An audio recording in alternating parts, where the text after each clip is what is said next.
చేసుకోవాలి. మనం ఆర్టికల్ 45 దానికి అనుబంధంగా ఉన్నటువంటి 21A అన్నీ ఒకేసారి ఇక్కడ చర్చించడం జరిగింది. నెక్స్ట్ ఆర్టికల్ 45 తర్వాత ఆర్టికల్ 46 అండి. ఆర్టికల్ 46 ఏం చెప్తుంది అంటే ఎస్సీ, ఎస్టీ మరియు బలహీన వర్గాల వారిని దోపిడీకి గురి కాకుండా చూడాలి, అదేవిధంగా సామాజిక అన్యాయానికి గురి కాకుండా రక్షించాలి అని చెప్తుంది. ఎస్సీ, ఎస్టీ బలహీన వర్గాల వారిని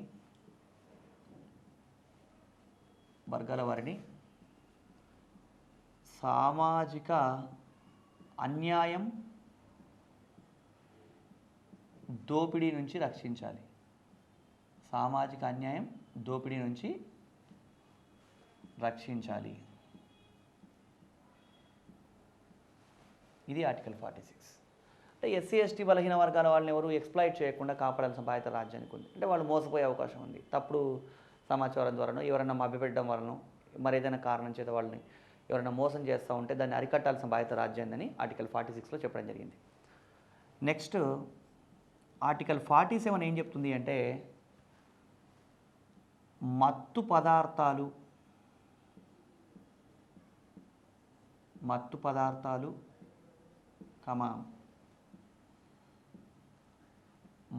పానీయాలు నిషేధించాలి.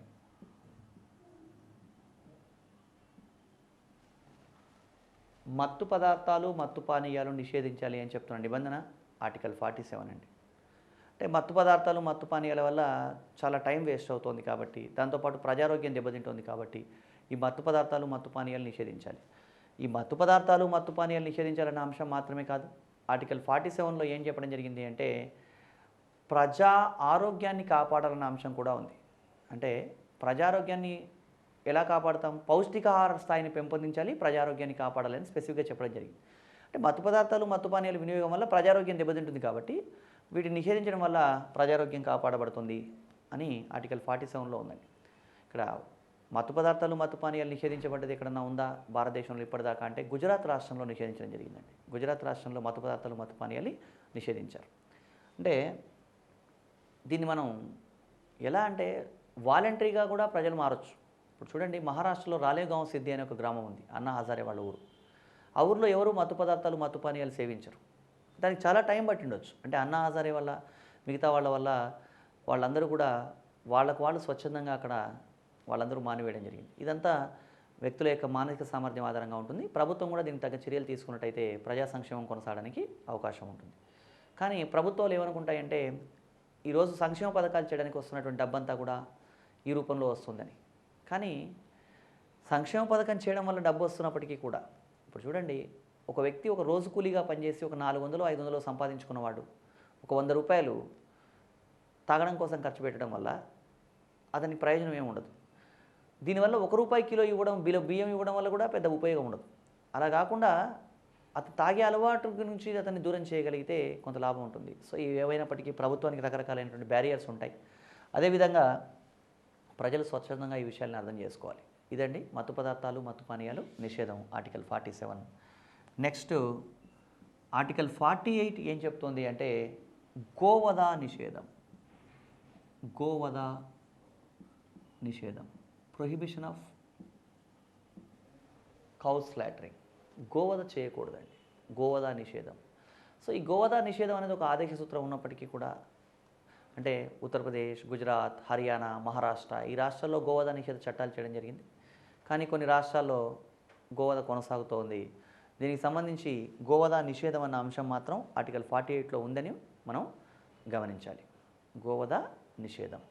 నెక్స్ట్ ఆర్టికల్ 48 తర్వాత ఆర్టికల్ 49 అండి. ఆర్టికల్ 49లో ఏం చెప్పడం జరిగింది అంటే చారిత్రక కట్టడాలను, చారిత్రక ప్రదేశాలను ఇలాంటి వాటిని రక్షించాలి. రాజ్యం చారిత్రక కట్టడాలను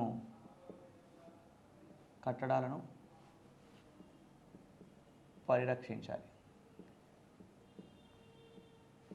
అని చెప్పడం జరిగింది. చారిత్రక కట్టడాన్ని పరిరక్షించాల్సిన అవసరం ఉందండి. ఎందుకంటే అవి ఒక కాలం నాటి సంస్కృతికి ప్రతీకలు కాబట్టి ఈ చారిత్రక కట్టడాలను పరిరక్షించడం వల్ల మనం ఒక సమాజంలో ఎలా ఉంది, ఒక కాలంలో ఎలాంటి సంస్కృతి ఉంది అని ప్రజలకు తెలిసే అవకాశం ఉంది. కాబట్టి ఈ చారిత్రక కట్టడాలను పరిరక్షించాల్సిన అవసరం ఆర్టికల్ 49లో ఉంది. అదేవిధంగా ఆర్టికల్ 50 ఏం చెప్తుంది అంటే ఇక్కడ కార్యనిర్వాహక శాఖ నుంచి న్యాయ శాఖను వేరు చేయాలి.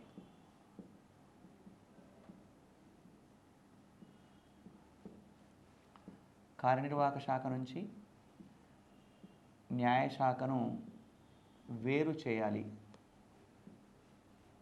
ఇది కార్యనిర్వాహక శాఖ నుంచి న్యాయశాఖను వేరు చేయడం జరిగింది.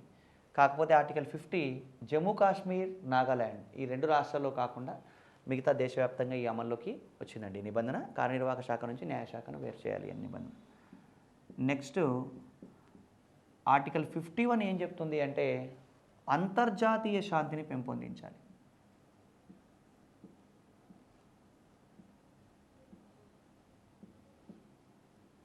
అంతర్జాతీయ శాంతిని పెంపొందించడం కోసమే మనం అనేక చర్యలు చేపట్టాము. ఈ అంతర్జాతీయ శాంతిని పెంపొందించడంలో భాగంగానే 1945 సంవత్సరంలో యుఎన్ఓలో మనం సభ్యత్వం తీసుకున్నాం, ఐక్యరాజ్య సమితిలో సభ్యత్వం తీసుకున్నాం. అదేవిధంగా 1985లో సార్క్లో సభ్యత్వం తీసుకోవడం జరిగింది. అదేవిధంగా మనకి 2008లో అమెరికాతో అణు ఒప్పందం కుదుర్చుకోవడం, అణు ఒప్పందం.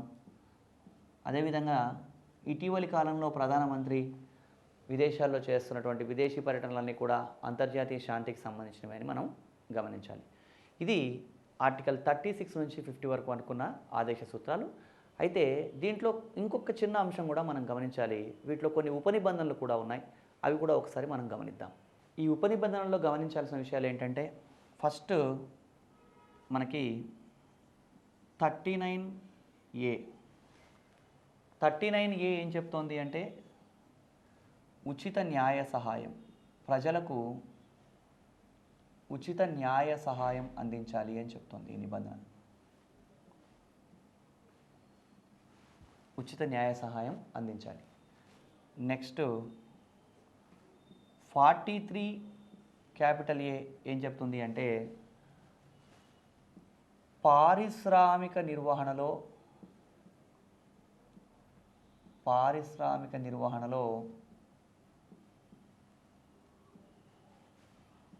కార్మిక భాగస్వామ్యం. పారిశ్రామిక నిర్వహణలో కార్మిక భాగస్వామ్యం అంటే శ్రామికులకు కూడా పారిశ్రామిక నిర్వహణలో భాగస్వామ్యం ఉండాలి అని చెప్తున్న నిబంధన 43A. అదేవిధంగా 48A ఏం చెప్తుంది అంటే పర్యావరణాన్ని పరిరక్షించాలి. పర్యావరణ పరిరక్షణ.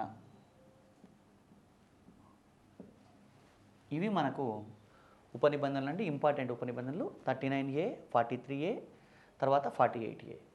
ఇవన్నీ ఆదేశ సూత్రాలు. ఈ ఆదేశ సూత్రాల్లో ఇంకొక విషయం ఏంటంటే ఈ భిన్నమైనటువంటి ఆదేశ సూత్రాలని గురించి భిన్నమైనటువంటి మేధావులు వాళ్ళ అభిప్రాయాలను వ్యక్తం చేయడం జరిగింది. ఎవరు ఏమన్నారు అని కూడా ఎగ్జామ్లో అడగడానికి అవకాశం ఉంది. కాబట్టి ఆ స్టేట్మెంట్స్ కూడా ఒకసారి మనం గమనించాలి. ఈ ఆదేశ సూత్రాలని గురించి భిన్నమైన మేధావులు వాళ్ళ అభిప్రాయాలను వ్యక్తం చేయడం జరిగిందండి. దాంట్లో ఎవరేమన్నారు అనేది కూడా మనం గమనిద్దాం. ఇక్కడ ఆదేశ సూత్రాల గురించి వ్యాఖ్యానిస్తూ ఒక వ్యక్తి ఎంసి చాంగ్లా అనే వ్యక్తి ఏమంటాడంటే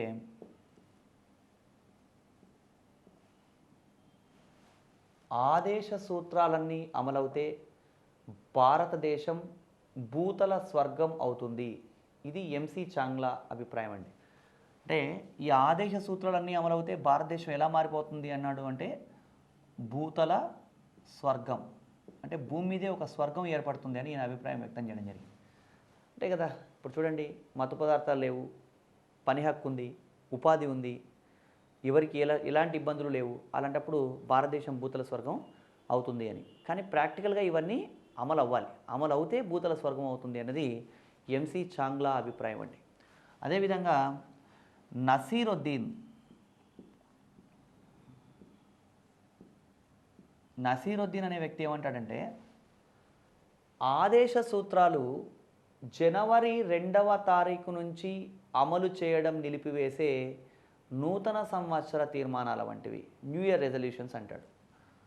నూతన సంవత్సర తీర్మానాలు.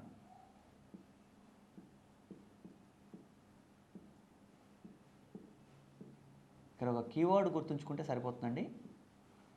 నూతన సంవత్సర తీర్మానాలు అంటే జనవరి 2వ తారీఖు నుంచి అమలు చేయడం నిలిపివేసే నూతన సంవత్సర తీర్మానాలు అంటే ఏంటి అంటే, ప్రతి సంవత్సరం జనవరిలో ఎన్నో చేయాలనుకుని ఎన్నో ప్లాన్లు చేసి మళ్ళీ 2వ తారీఖు నుంచి అవన్నీ మామూలే, రొటీన్గా అయిపోతుంది. అంతర్జాతీయ సర్వేలు కూడా ఏం చెప్తున్నాయంటే జనవరి ఫస్ట్ వీక్లో మార్నింగ్ వాక్స్ బాగా పెరుగుతాయట. అదేవిధంగా జనవరి ఫస్ట్ వీక్లో సిగరెట్ అమ్మకాలు విపరీతంగా పడిపోతాయట. మళ్ళీ తర్వాత నుంచి మామూలే అయిపోతాయి. అంటే ఇది తాత్కాలికమైనటువంటివి అనే ధోరణిలో నసీరుద్దీన్ ఏమన్నాడు అంటే ఆదేశ సూత్రాలు జనవరి 2వ తారీఖు నుంచి అమలు చేయడం నిలిపివేసే నూతన సంవత్సర తీర్మానాలు అనే అభిప్రాయాన్ని వ్యక్తం చేయడం జరిగిందండి.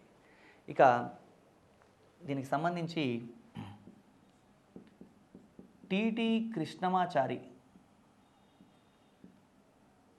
కృష్ణమాచారి ఏమన్నాడు అంటే ఆదేశ సూత్రాలు చెత్తబుట్టకు పరిమితమైన ప్రజల భావోద్వేగాలు అన్నాడండి. ఆదేశ సూత్రాలు చెత్తబుట్టకు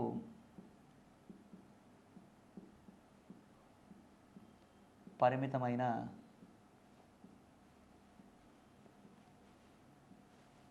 ప్రజల భావోద్వేగాలు.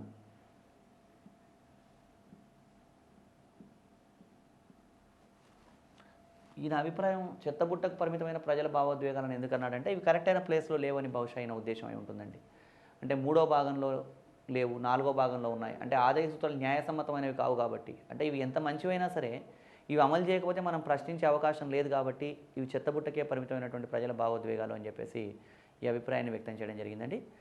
ఇట్లా భిన్నమైనటువంటి వ్యక్తులు భిన్నమైనటువంటి అభిప్రాయాలను వ్యక్తం చేయడం జరిగింది. ఇక్కడ సంతానం అనే వ్యక్తి ఏమన్నాడంటే ఆదేశ సూత్రాలు రాజ్యాంగ వివాదాలకు కారణమవుతాయన్న అభిప్రాయాన్ని వ్యక్తం చేయడం జరిగింది. రాజ్యాంగ వివాదాలు తీసుకువస్తాయి లేదా రాజ్యాంగ వివాదాలకు కారణం అవుతాయన్న అభిప్రాయాన్ని సంతానం అనే వ్యక్తి వ్యక్తం చేయడం జరిగిందండి. సో ఇట్లా భిన్నమైన అభిప్రాయాల్ని భిన్నమైనటువంటి వ్యక్తులు వ్యక్తం చేయడం జరిగింది.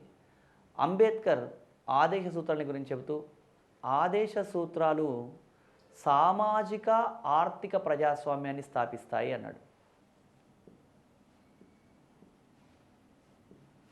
అంబేద్కర్ ఏమన్నాడు అంటే సామాజిక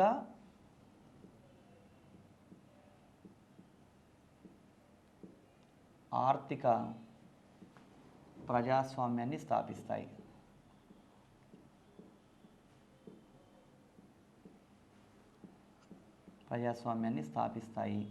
అనే అభిప్రాయాన్ని వ్యక్తం చేశాడు. ఇక్కడ గమనించండి, ప్రాథమిక హక్కులేమో రాజకీయ ప్రజాస్వామ్యాన్ని స్థాపిస్తాయి, ఆదేశ సూత్రాలు సామాజిక ఆర్థిక ప్రజాస్వామ్యాన్ని స్థాపిస్తాయని చెప్పడం జరిగింది. ఇక్కడ కేటీ షా అనే వ్యక్తి ఆదేశ సూత్రాలు పోస్ట్ డేటెడ్ చెక్కుల వంటివి, అంటే ముందు తేదీ వేసిన చెక్కుల వంటివి అని చెప్పడం జరిగిందండి.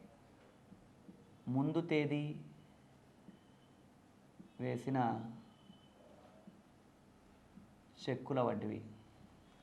పోస్ట్ డేటెడ్ చెక్కుల వల్ల పెద్దగా ఉపయోగం ఉండదు. అంటే ఈరోజు అవసరం ఉంది అంటే ఎప్పుడు 2020కి ఒక పోస్ట్ డేటెడ్ చెక్ ఇవ్వడం వల్ల ఉపయోగం లేదు.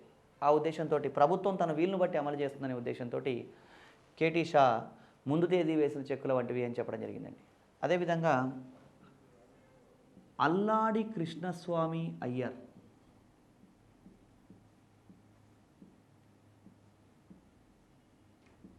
అల్లాడి కృష్ణస్వామి అయ్యర్